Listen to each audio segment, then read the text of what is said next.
and detaching herself from what she publishes, she hasn't met the same cancelled fate as other poets in recent memory. In searching this video, the most readily available and widely discussed instances of poetry plagiarism were those from the 21st century. There are more than a few reasons for this. For one thing, poetry has just never been as popular as prose.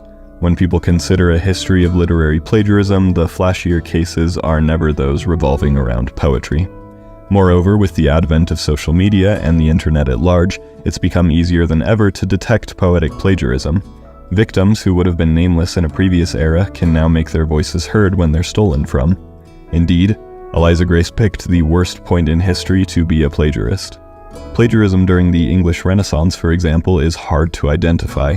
Even back then, the line between imitation and plagiarism was sometimes hard to delineate for many reasons.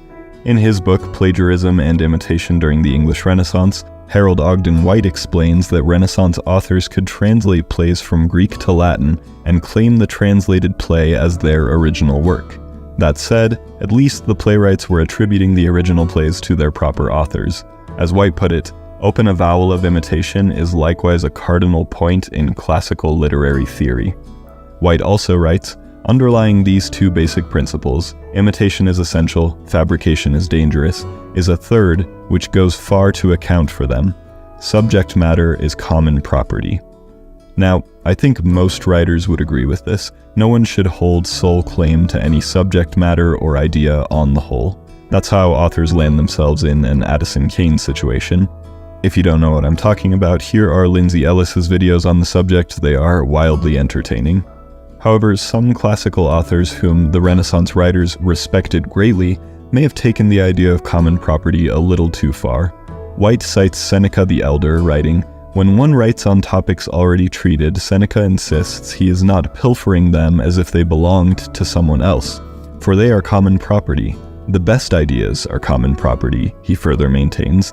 Therefore, since what is common to all belongs equally to each, he asserts that any truth is my own property, even that whatever is well said by anyone is mine. As you might be thinking, that's a pretty dangerous line of reasoning. Nevertheless, Renaissance writers and students didn't mind holding to this train of thought. Seneca's idea of common property was manifested in what were called Commonplace books. In her book, Printed Commonplace Books and the Structuring of Renaissance Thought, Anne Moss explains that commonplace books were the information organizers of early modern Europe, notebooks of quotations methodically arranged for easy retrieval. These commonplace books sort of became an anti-plagiarism shield for educated Renaissance writers. As Trevor Cook explains in his doctoral thesis, Plagiarism and Proprietary Authorship in Early Modern England, 1590 to 1640, quote, "Commonplace books were designed to help students navigate the wealth of knowledge that was then in print. However, reading too quickly would result in indigested writing. A student only owned what he wrote if he digested it through accepted practices of reading." As you might imagine, Cook goes on to explain that commonplace books did not encourage writers to assimilate their sources. Granted, some at the time recognized the issue, such as John Selden, who criticized commonplace books for the same reason teachers today criticize the internet, calling them instruments for the advancement of ignorance and laziness. As Cook adds, commonplacing was simply too efficient for its own good. As such, authors like Shakespeare could copy text essentially verbatim, and it wouldn't be considered plagiarism by Renaissance standards. Of course, to quote Cook once again, there is no question that he plagiarized in the modern sense of the word. Shakespeare commonly lifted passages wholesale from previous works. In Julius Caesar, for example, the lines, "I dare assure thee that no enemy shall ever take alive the noble Brutus," are altered only slightly from Thomas North's prose translation of Petrarch's Lives. "I dare assure thee that no enemy hath taken nor shall take Marcus Brutus alive." However, as Cook's thesis points out, the major attacks against Shakespeare during this time had nothing to do with plagiarism. One notable attack from an author named Robert Greene accused the bard of impropriety not because of plagiarism, but because of his lack of a university education. Plagiarism during the Romantic era was similarly hyper-specified, as poets distinguished between two different types of plagiarism, poetical and culpable.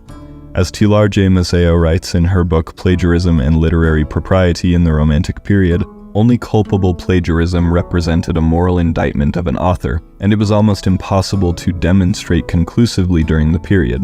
The difficulty stemmed from the complex circumstances that were required to show that plagiarism of this sort had occurred. In the period, culpable plagiarism was defined as borrowings that were simultaneously unacknowledged, unimproved, unfamiliar, and conscious. In the absence of any one of these elements, culpable plagiarism could not be said to have occurred. Mazzeo adds that poetical plagiarism could occur if an author didn't acknowledge their sources or if the borrowed text was considered unimproved. However, if an author was guilty of poetic plagiarism, there were no moral consequences. They were just considered a bad writer. As such, poets such as Samuel Taylor Coleridge, William Wordsworth, Lord Byron, John Clare, and Percy Bysshe Shelley have all been accused of plagiarism, especially by today's standards. Coleridge, in particular, has always been something of a touchy subject for literary scholars. As Mazzeo suggests, some folks get real heated at the notion that an author such as Coleridge may have been a blatant plagiarist. Like many literary plagiarists before him, Coleridge's forays into content theft began with translation. In fact, when Coleridge started translating, one might argue that he didn't plagiarize at all. Rather, he took inspiration from and expanded on the texts he was so fond of. This process of translation seemed to evolve into unconscious plagiarism. In his biography of Coleridge, author Richard Holmes explains, this method of privately translating and anthologizing Jean-Paul Richter throws some light on the psychology of Coleridge's later plagiarism. He had consciously used adapted translations in some of his earlier poetry, but his prose translations from Jean-Paul suggest a less deliberate, more internalized process at work in his private notebooks. To copy a text verbatim into a personal notebook isn't theft.